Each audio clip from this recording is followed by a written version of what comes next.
Welcome, everyone, to the Emerging Alors, Technology soyez la bienvenue à, à cet atelier de la paix et nous sommes inspirés d'être avec vous et surtout pour apprendre les leçons du secteur humanitaire. Et c'est le quatrième atelier des praticiens. Vous pouvez, par exemple, assister à ces réunions en ligne au mois de mai. Mais si c'est la première fois pour être ici, soyez la bienvenue à cette communauté des praticiens qui comprend les académiques, le secteur privé, les organisations multinationales, etc.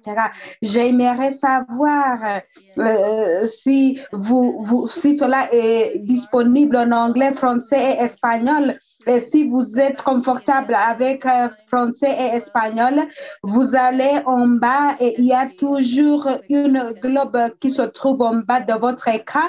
Et comme ça, vous pouvez sélectionner la langue pour suivre le français et espagnol. Pourquoi sommes-nous ici aujourd'hui? Je suis ici parce qu'en tant que praticien pendant 2 décennies, je sais que ce domaine a beaucoup à faire technologies for solving practical challenges that we face. et les défis que nous avons dans ce secteur. Alors, au lieu de réinventer la roue, c'est important d'apprendre des autres praticiens. Ce que j'aimerais dire, c'est des praticiens. Alors, nous devons travailler dans nous devons travailler dans ce domaine et surtout dans le contexte virtuel. Alors, nous essayons toujours de comprendre ce que cela veut dire en pratique. Alors, les trois tendances importantes actuelles et apprendre des autres et surtout ce qui est important. Premièrement, nous avons la pandémie du Covid. Ici, cela a créé des risques jusqu'au niveau bas. Et comme ça, nous témoignons l'instabilité partout dans le monde, y compris les conflits et aussi les conflits qui existent, surtout après cette période de confinement l'année passée. Et lorsque nous envoyons les données, et deuxième, c'est le changement climatique et la crise et les chocs que cela crée. Et pourquoi nous n'avons pas vraiment les preuves par rapport au lien entre le changement climatique et conflit, mais le changement climatique exacerbe vraiment les conflits.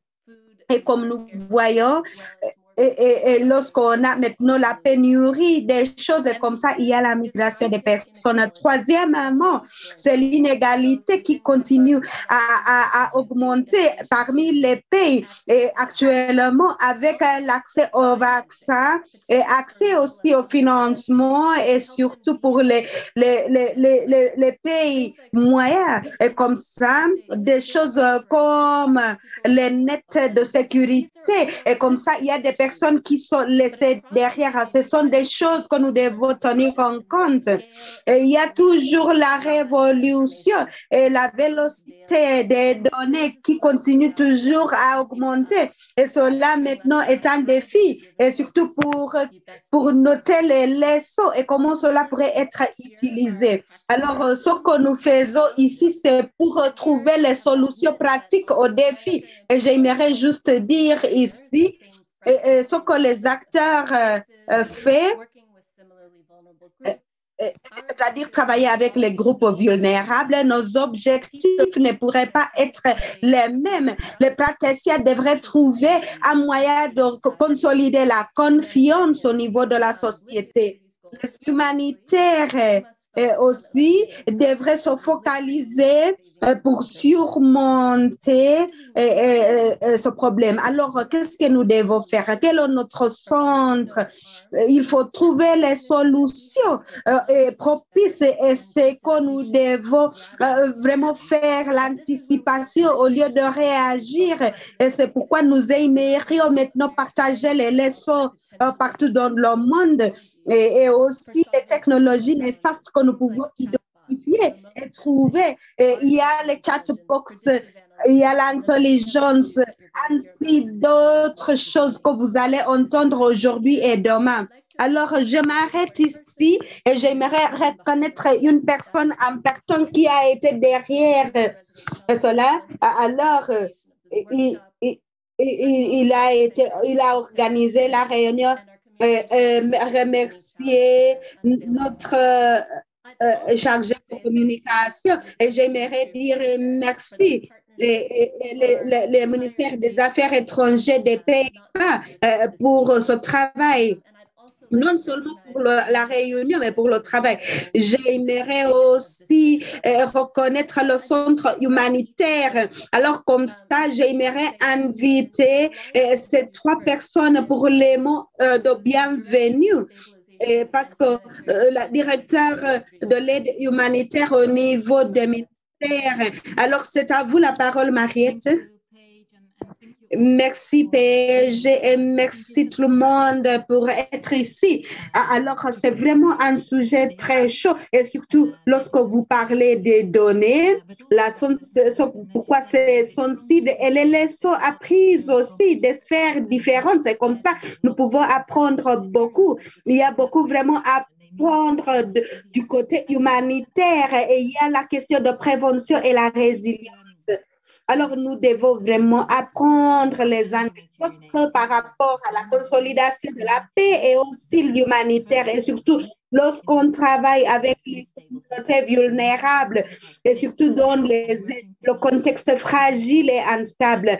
Alors, les technologies émergentes fournissent des opportunités en même temps il y a des opportunités pour la collaboration et bien sûr, nous devons toujours partager de l'information et partager les meilleures pratiques, bien sûr, et la connaissance, par exemple, sur l'échange des données et aussi d'autres modèles et aussi éviter la duplication. Alors, la leçon la plus importante de partager sur le terrain, c'est que normalement, les personnes d'abord utilisent les données et les technologies pour être plus efficaces, et avoir l'aide plus efficace et à temps appartant. Alors, il y a aussi la redevabilité et aussi les personnes d'abord, il y a toujours l'éthique et la responsabilité des données. Alors, il y a l'information sensible et comme ça, cela dépend toujours du contexte du lieu et du temps et c'est vrai dans les contextes fragiles. Alors, cela devient difficile de prévoir l'avenir. 20 années passées, on n'a pas vu le lieu des écoles des filles au Nigeria pourrait être important. Alors, c'est important de partager les meilleures pratiques et personal data. des trucs.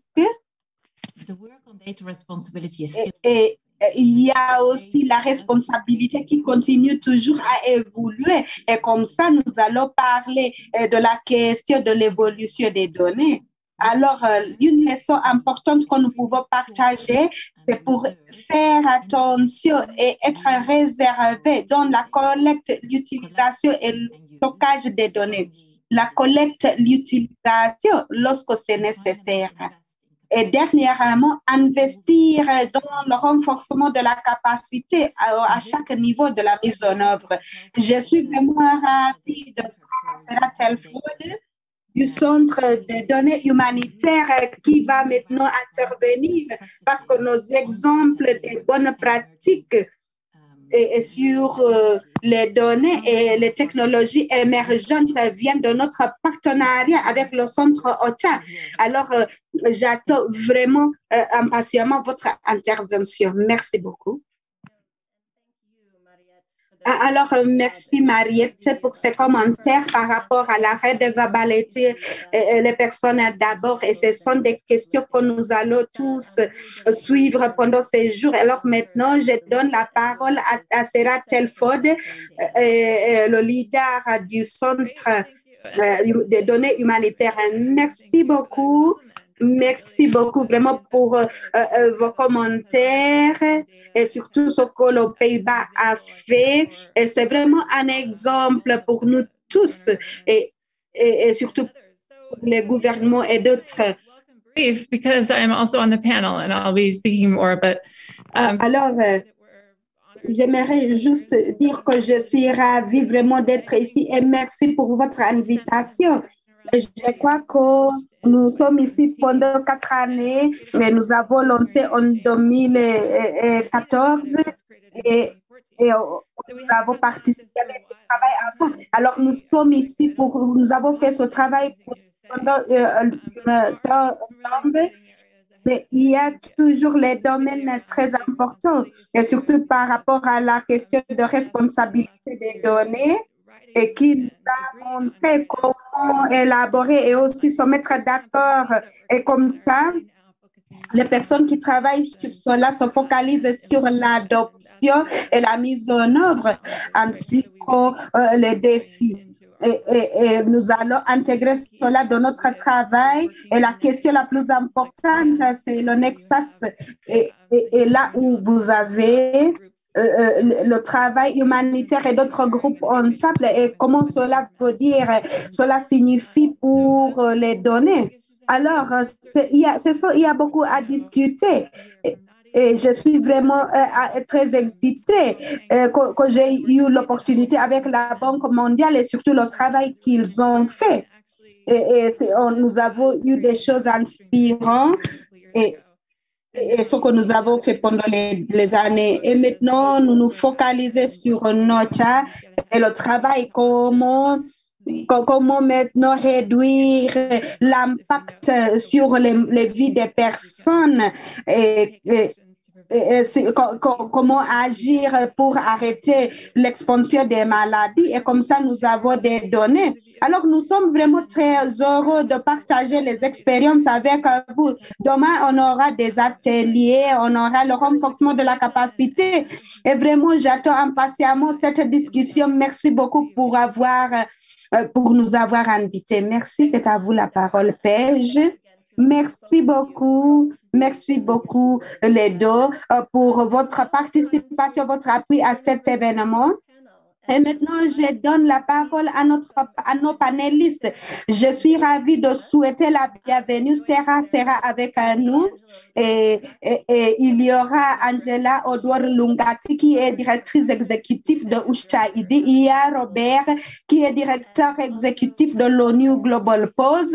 Il y a Patrick Vink, directeur de recherche au niveau de l'initiative humanitaire d'Harvard. Alors, c'est un groupe de leaders et comme ça, ces personnes vont nous guider. Et notre sujet, c'est toujours arrêter, et réfléchir et envisager.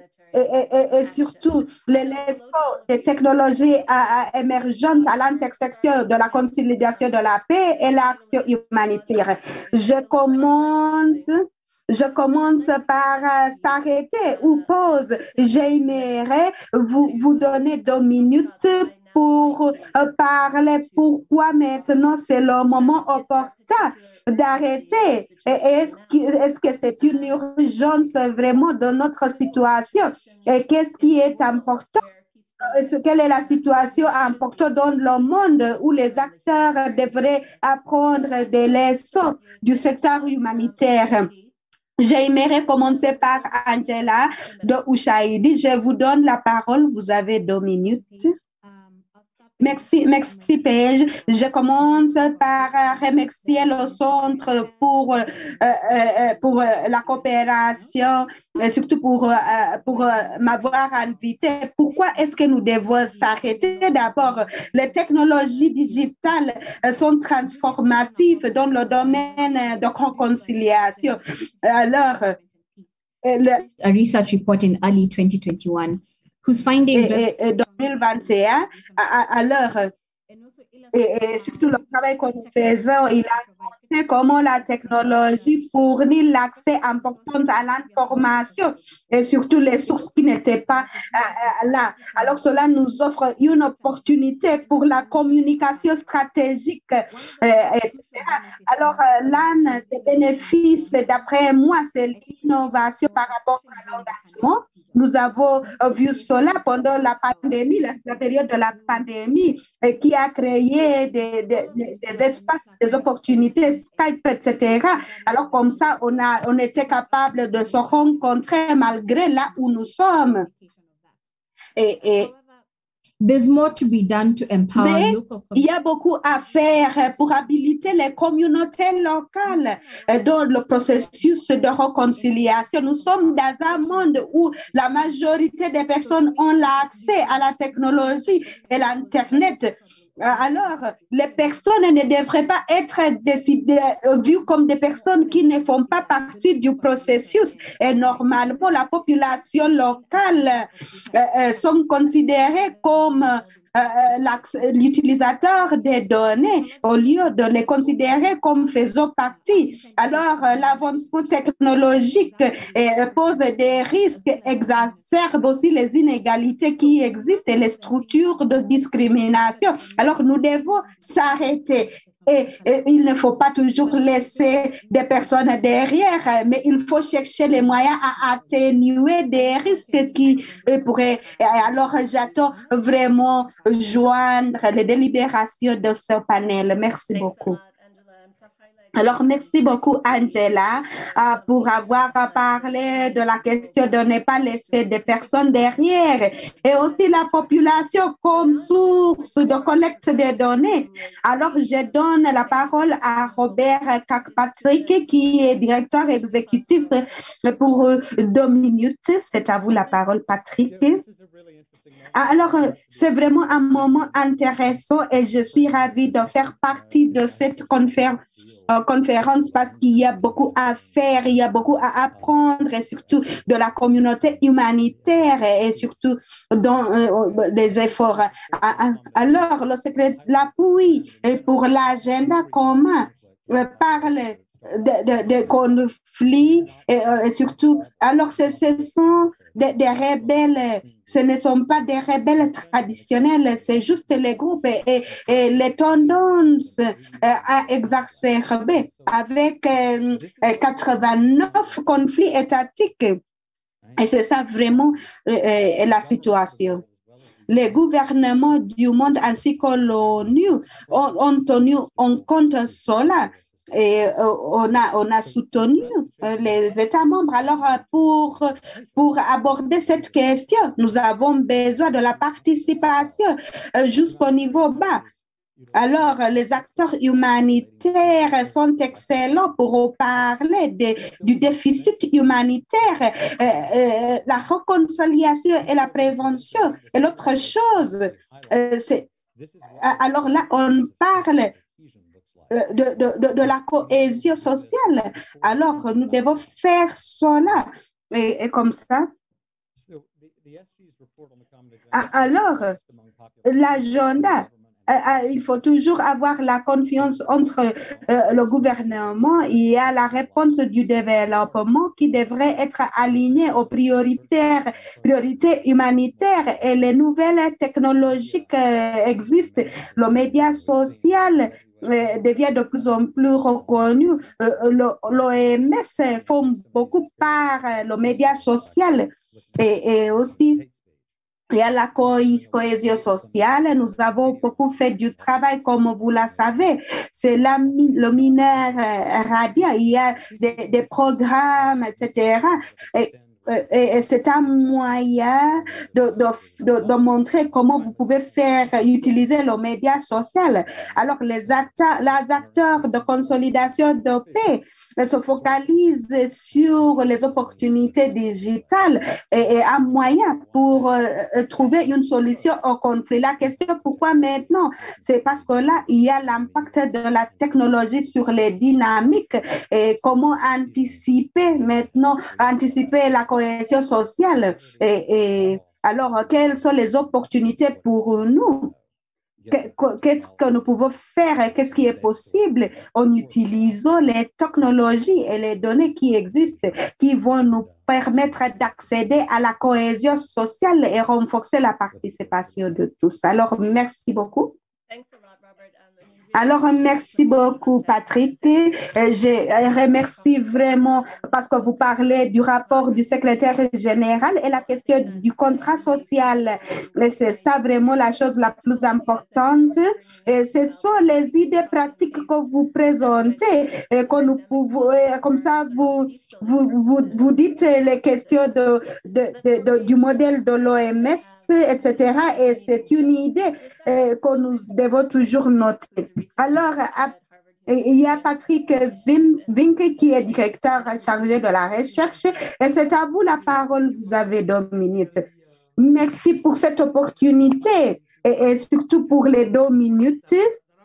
Je vais parler de 4 points parce que chaque point ici sera nouveau vraiment et pour nous ici, c'est juste pour déclencher et parler des éléments clés. Pourquoi maintenant? Et aussi en parlant de l'expérience des données et surtout ce qui vient pour moi. Premièrement, on a Angela l'a déjà mentionné, c'est la division qui se cadre, la question de la technologie. Il y a aussi la décentralisation sur la gestion et aussi les préoccupations du cybersécurité.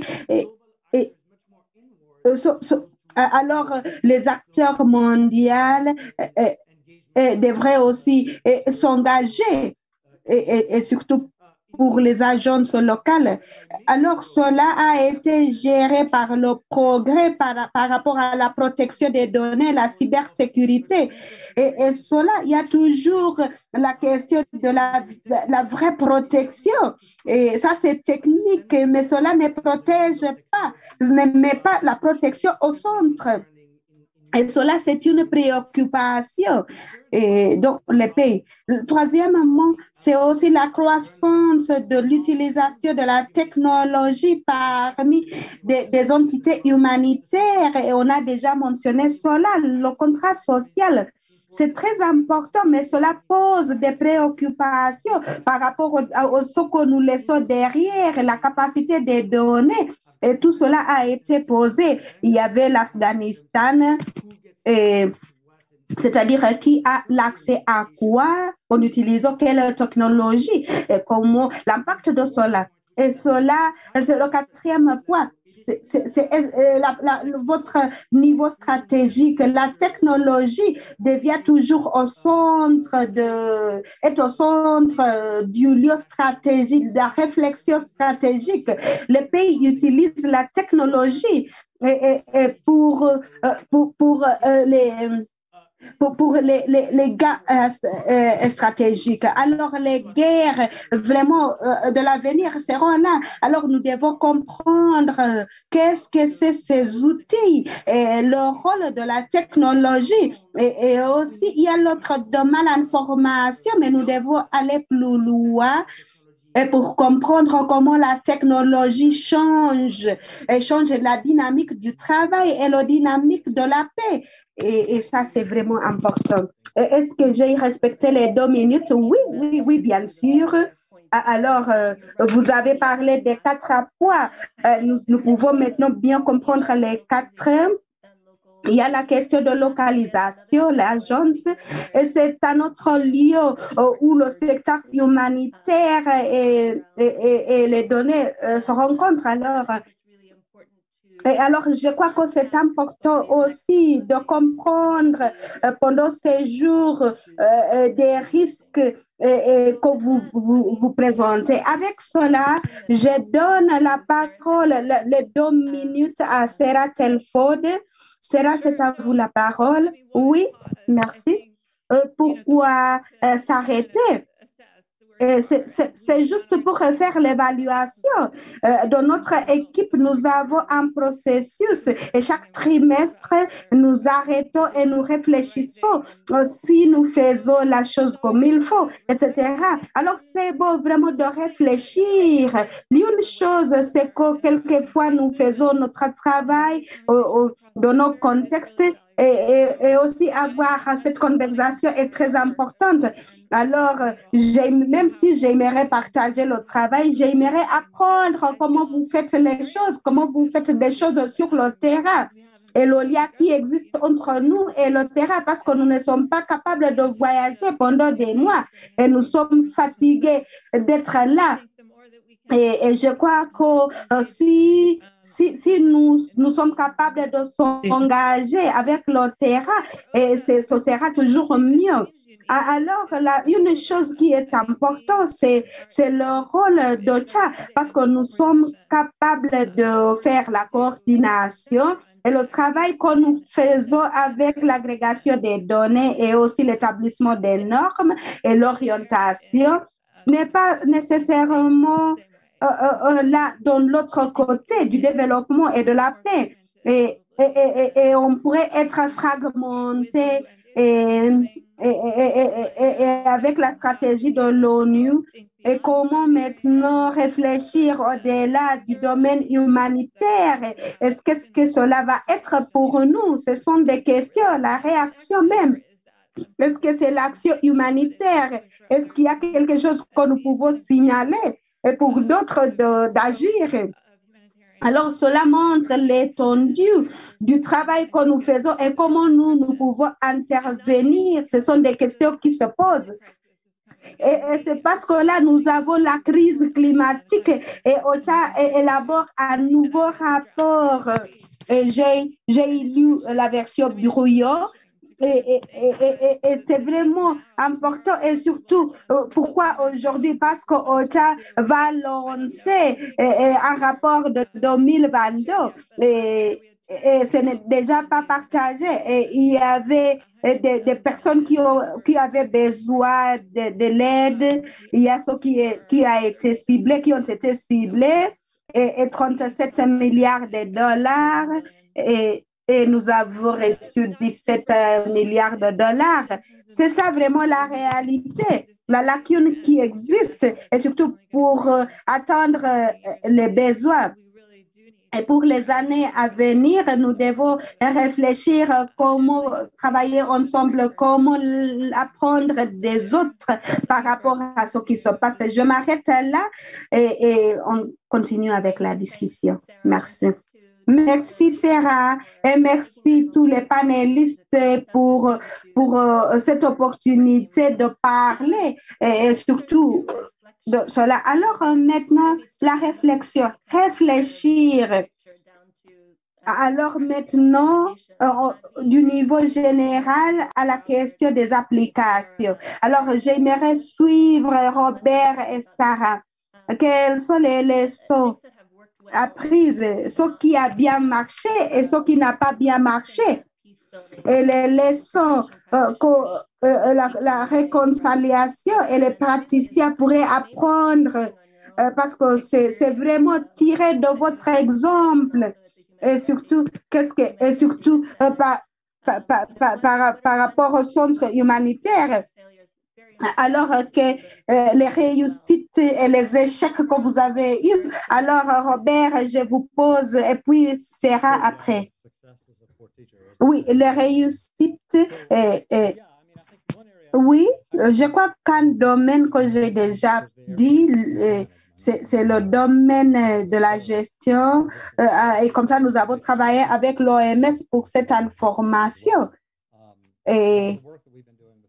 Mais le travail que nous avons fait avec l'OMS pour suivre l'information du COVID a été important, utile pour l'OMS. Et comme ça, on a institutionnalisé ce travail et on a travaillé pour mettre à l'échelle cela, tracer les mouvements des populations et les modèles de l'ONU.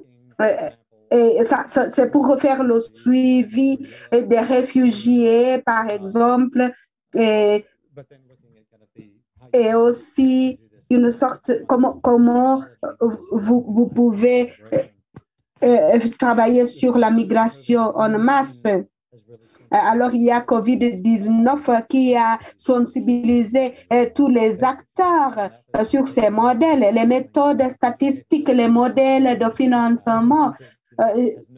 Alors, nous avons vu que tout le monde devrait avoir cela, l'apprentissage par machine, et comme ça, nous avons besoin d'avoir dans chaque institution la capacité au minimum de comprendre si cela est un problème. Et normalement, si vous ne faites pas cela, il y a toujours un coût lorsqu'on parle de l'impact de l'information. Et c'est la même chose pour la paix et le conflit. Alors un domaine que nous avons eu un échec lorsque vous avez les approches d'utilisation des machines, lorsque vous reproduisez les robots, par exemple, parce que là, on va manquer des emplois. Alors, et comme ça, alors vous allez avoir la réaction à d'anticorps et comme ça, il y a la perte des emplois lorsque nous avons cela. Et c'est une expérience que nous avons eue au niveau des missions de réconciliation. Et alors là, cela a été considéré comme quelque chose qui est venu pour prendre nos emplois. Nous pouvons fournir des institutions avec la capacité et surtout l'information qui vient des acteurs sur le terrain. Alors, une organisation, une institution devrait faire cela et pour avoir l'efficacité. Alors, l'innovation de terre, ce n'est pas vraiment démontré. Et comme ça, nous pouvons faire cela pour la cohésion. Mais qu'est-ce que nous faisons par rapport à l'impact de tout cela, du programme, la politique ainsi de cela, et aussi comment faire avec le plaidoyer, comment maximiser ce travail.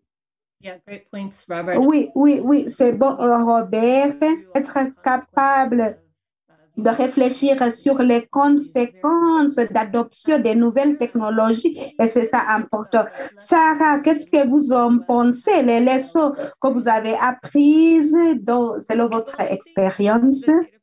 Alors, pour moi, alors ce que nous avons fait, nous avons eu une réussite.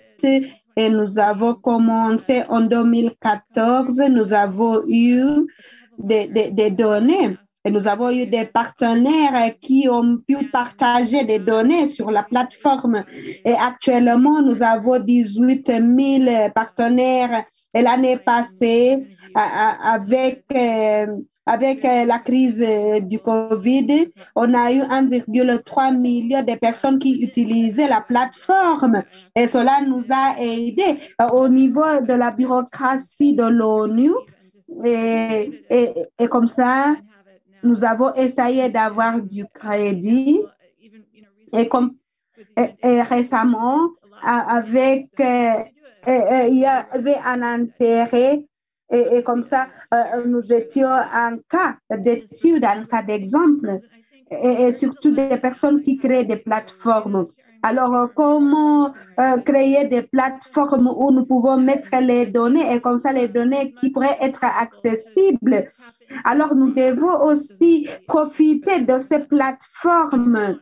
Et comme ça, vous n'êtes pas seul sur la page web, mais il y a des personnes qui fournissent de l'information. Alors, comme ça, notre travail, c'est autour de là où nous sommes et c'est l'idée, comment, c'est-à-dire la confiance par rapport aux données.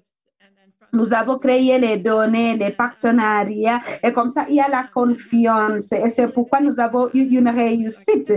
Ce que nous avons fait récemment, c'est l'analytique et l'utilisation des données pour faire des analyses. parce que nous sommes capables maintenant de dire que nous avons des problèmes avec ces données et nous avons des lacunes que nous devons combler et nous ne sommes pas capables de faire le modélage parce qu'il n'y a pas de l'information. Alors, cela a créé un élan. Alors, par rapport aux échecs, les normes des données, généralement, a été vraiment un défi. Alors, il y a une bonne idée. Nous avons un langage du changement et nous avons une autre initiative et nous avons travaillé sur les deux. Et ce que j'aimerais dire, c'est que ce sont difficiles vraiment d'adopter cela et c'est difficile d'utiliser aussi. Même avec IoT que nous avons fait avec COVID-19, il y avait beaucoup de problèmes autour de la qualité des données, l'utilisation, le feedback, la complexité, et surtout au niveau des normes. Et tout cela devrait être réévalué. Et c'est de notre intérêt vraiment de faire cela. Et comme ça, et nous avons dit auparavant que peut-être on faisait la chose qui n'était pas bonne, mais c'est ça que nous avons pu faire jusqu'à là. Alors, merci beaucoup.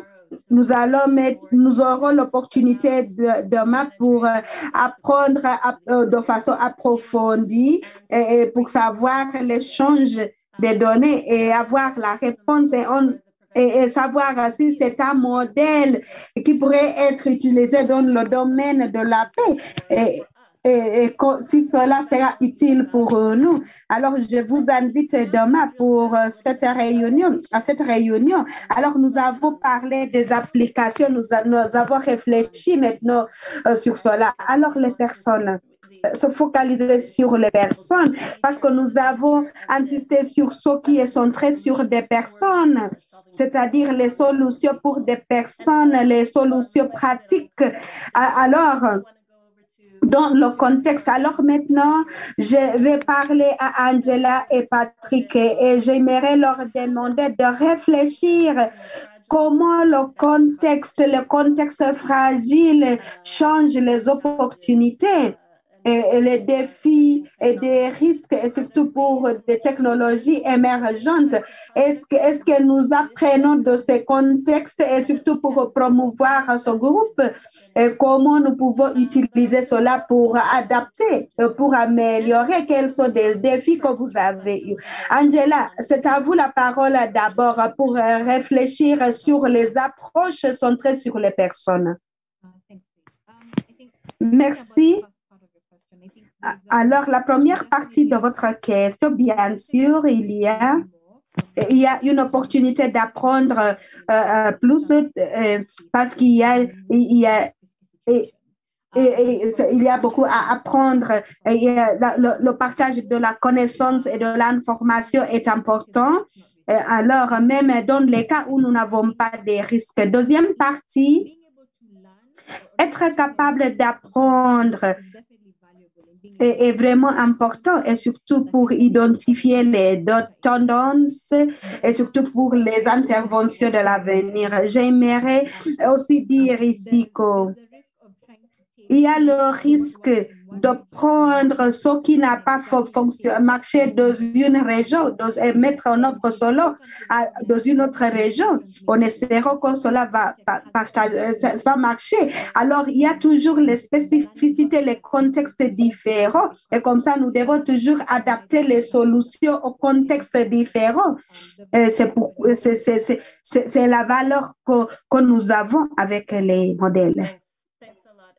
Oui, merci Angela. Et je m'intéresse parce que vous croyez que les leçons pourraient être apprendre et surtout des domaines de risque, mais il faut faire attention lorsque vous appliquez ces leçons. Patrick, j'aimerais d'abord dire que je pourrais dire que connaître les personnes mieux, comprendre leur contexte est vraiment la chose la plus importante que nous avons fait et surtout dans l'environnement de formation et c'est pourquoi nous avons tiré et comme ça nous avons identifié les nouvelles choses. Alors, il y a des informations fausses qui existent et l'utilisation de CDR. Tout cela montre les capacités, les nouvelles capacités et surtout comment mettre les personnes au centre. L'une leçon apprise, premièrement, nous ne sommes pas bons de comprendre des exclusions reflétées au niveau des données, les préjugés. Cela existe bien sûr. Et comme ça, comment trouver une solution? Deuxièmement, c'est vraiment exclusif et cela contribue que nous pouvons faire des choses en ligne et comme ça, nous n'avons pas besoin d'être là. Et de temps en temps, je vois un lien de secours qui est établi et la personne ne devrait pas être là.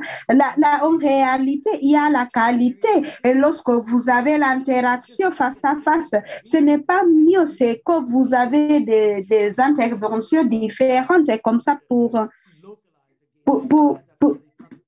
alors j'utilise vraiment le mot localisation et comme ça.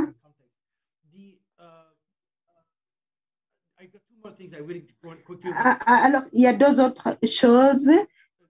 Premièrement, malgré les données et les leçons apprises, il y a aussi la lacune de prise de décision, mais cela ne signifie pas qu'on change ce qui se passe sur le terrain. Et on a besoin des efforts pour traduire tout cela en action, pour que cela soit utilisable par les utilisateurs et surtout la technologie. Et là, alors, dernièrement, une chose que je ne voulais pas mentionner parce que vous avez parlé des personnes. Et là, on parle de la communauté et des personnes dans la communauté. Et il y a des personnes au sein de l'organisation qui utilisent la technologie. Et souvent, les organisations, lorsqu'on fait les évaluations et on engage des partenaires, on dit qu'on utilise la technologie, c'est que l'outil est disponible, on a formé et on attendait que des personnes l'utilisent pour faire de nouvelles choses. Mais là, on n'a pas considéré la gestion du changement et comment la technologie pourrait changer votre façon de travailler. Robert a parlé des analyses. Le rôle de l'analyse pour changer, ce n'est pas ajouter l'outil, mais il faut réfléchir sur comment les choses vont se faire. Et c'est important parce que la complexité de technologie continue toujours à s'accroître.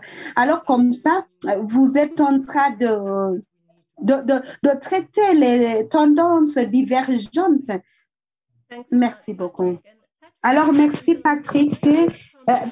Patrick et Angela, j'aimerais revenir peut-être après la question de la qualité. Et là où vous avez des bons modèles. Ici, on parle des approches locales, mettre des personnes au centre, des communautés au centre. Est-ce que vous avez une réponse pour cela? Alors, Patrick, vous avez un exemple? Oui, je pourrais partager une expérience, c'est-à-dire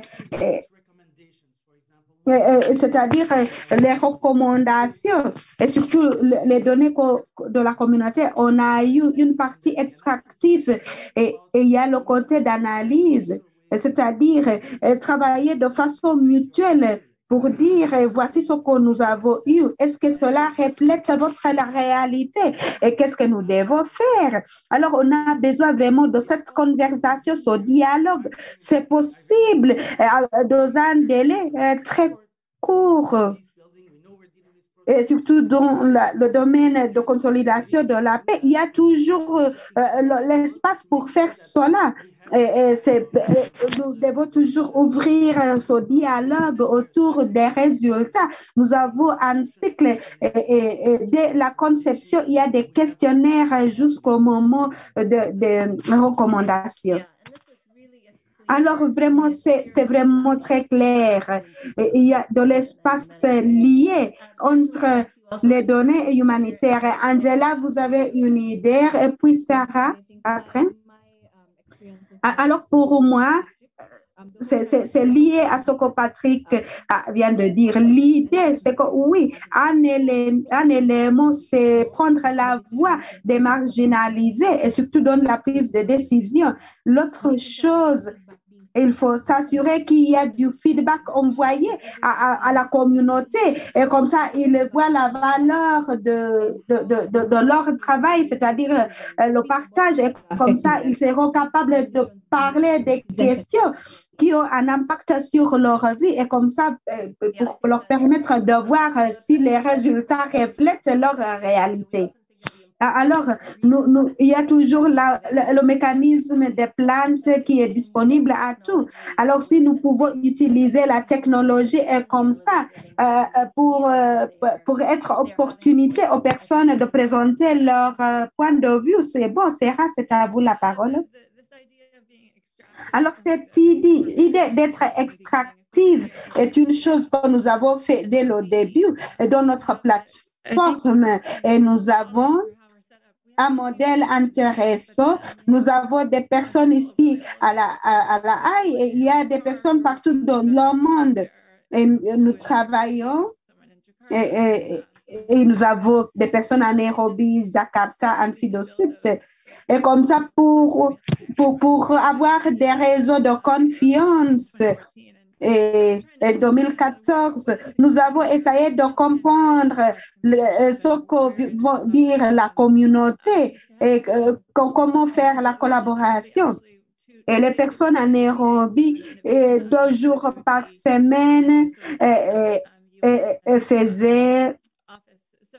étaient au bureau de l'ONU. Et comme ça, c'est tout. Et nous avons recruté un gestionnaire de cela. Et comme ça, qui joue ce rôle. Et il est avec nous, il est à Bangkok.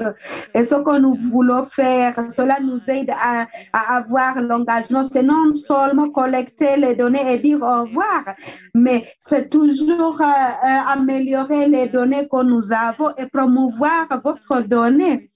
Et il y a l'idée aussi, un programme pour les organisations qui partagent les données de haute qualité. Comment continuer à faire cela? Alors, les moyens vraiment de rendre cela plus fiable et aussi la confiance avec la communauté. Merci. Alors, merci beaucoup. Et il nous reste 10 minutes. J'aimerais vraiment avoir du temps pour envisager l'avenir ensemble.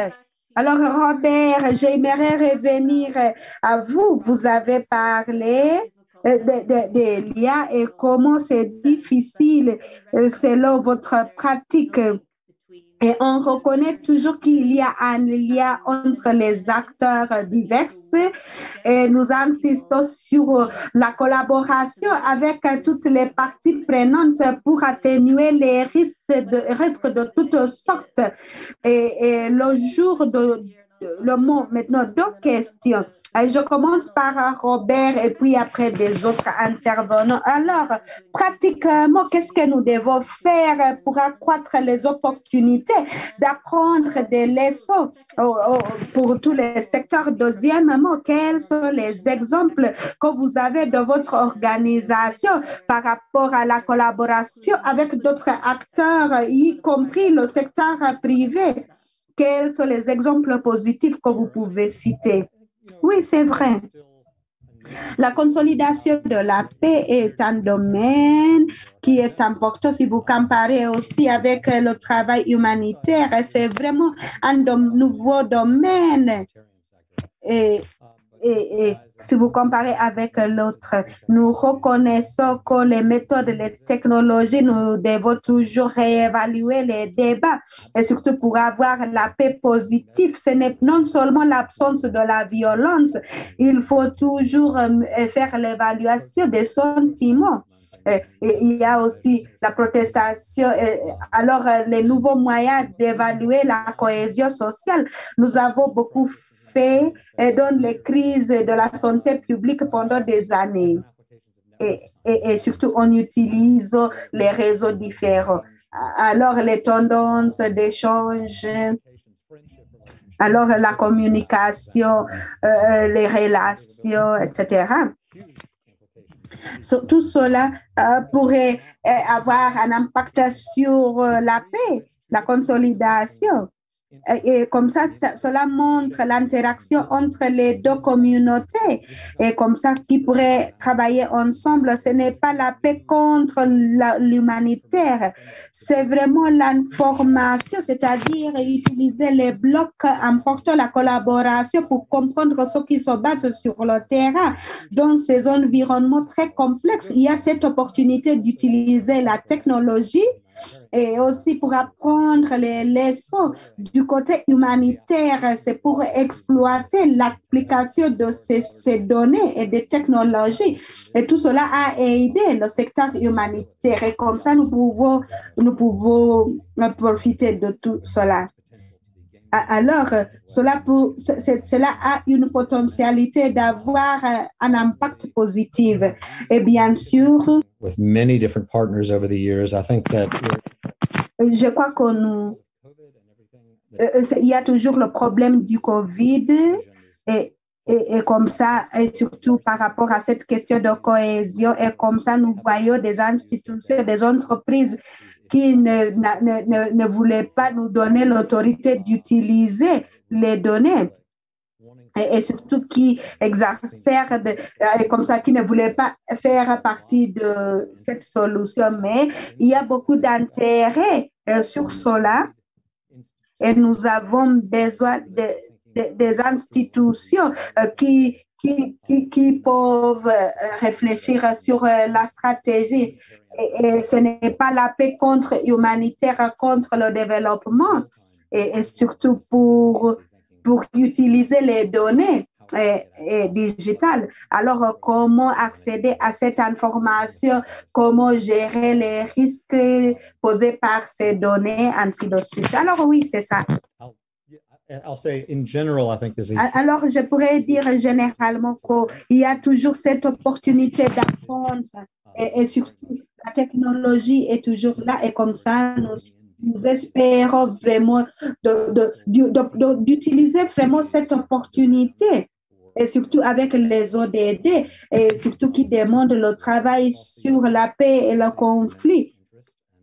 Et comme ça, l'intérêt sur cela et on dépend de l'humanitaire pour l'information. Oui, c'est ça.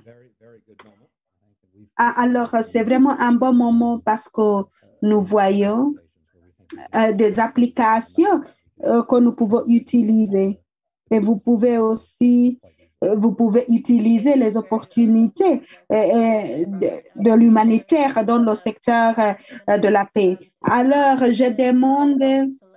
Alors, il faut utiliser 2 minutes. J'aimerais poser la même question à Angela et à Sarah par rapport à envisager l'avenir de collaboration, des partenariats. Comment est-ce que nous allons réaliser cela? Angela, c'est à vous la parole d'abord. Alors, cette idée de la connaissance ouverte, la plateforme d'information et les données, ce sont vraiment des étapes pour accroître l'opportunité pour échanger. L'exemple, il y a toujours la consolidation de la paix et aussi l'information sur le COVID. Tout cela a été utile et pour l'avenir, on va toujours utiliser ce modèle. Les plateformes où les personnes pourraient partager de l'information et comme ça, l'approche par rapport à la collaboration, nous utilisons les utilisateurs et nous facilitons la collaboration avec les parties intérêts, mettre à l'échelle les plateformes d'engager la communauté pour l'échange de connaissances. Merci beaucoup. Merci, ce sont des idées. Sarah, c'est la même question à vous. Oui, je crois qu'il faut se focaliser avec des personnes qui ont des points de vue différents. Alors, cette conversation est bonne nous avons un programme chaque année et il y a des personnes d'humanitaire et de la technologie. Et comme ça, nous apprenons vraiment beaucoup de ces deux côtés et ils ont des projets intéressants. Alors, nous faisons partie d'un centre ici à La Haye et comme ça, nous avons des partenaires qui s'intéressent et qui sont avec nous. Et nous faisons la même chose avec, au niveau de Jakarta, il y a quelqu'un qui partage avec nous. Alors, vous apprenez des autres et c'est ça.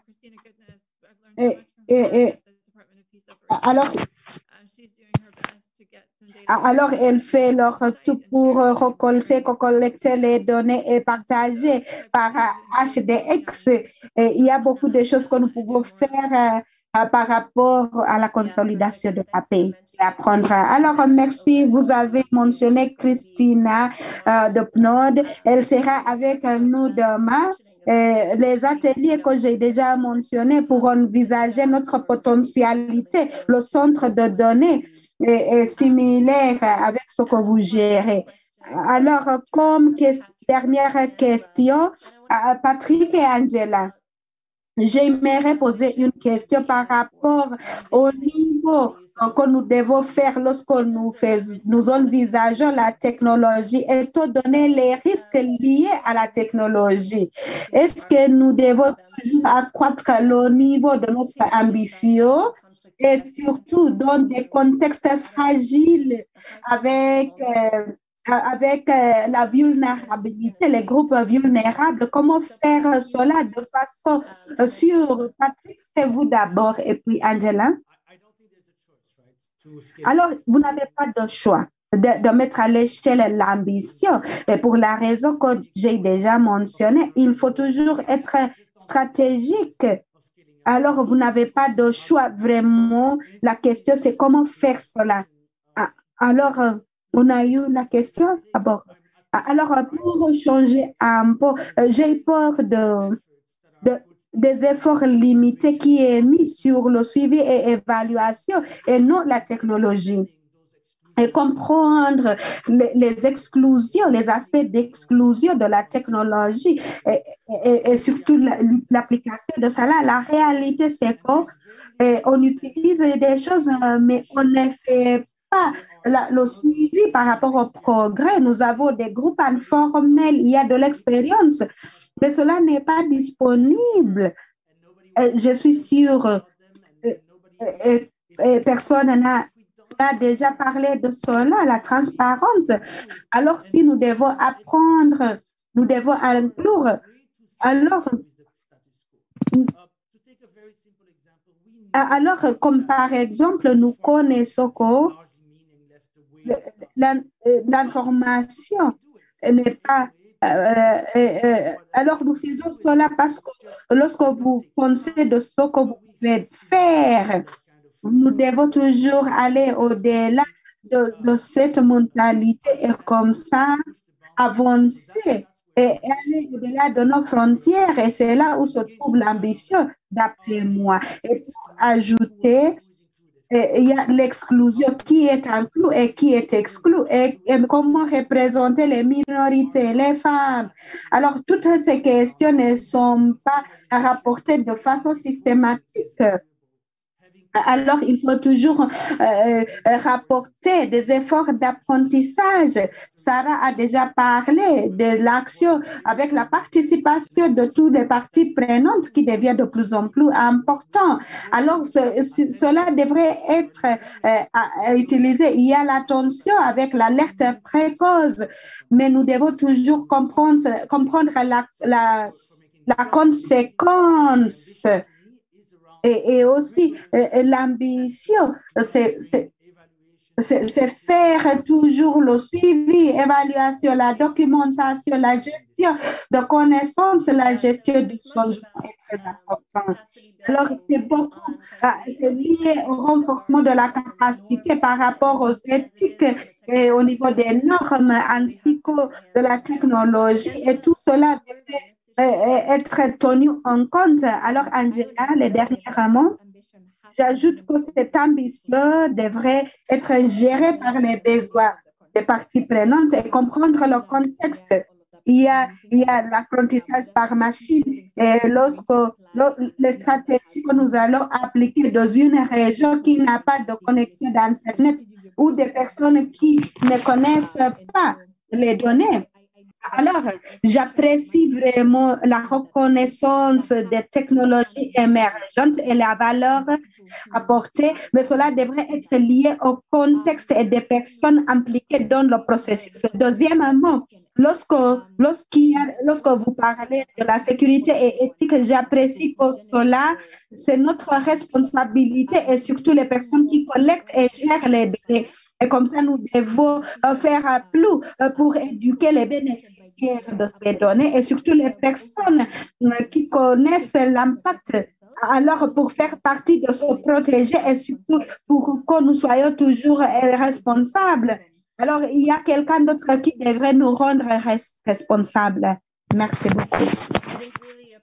Alors, vraiment, c'est un moyen parfait de clôturer cet atelier. Alors, j'aimerais remercier vous tous pour votre participation, pour votre honnêteté.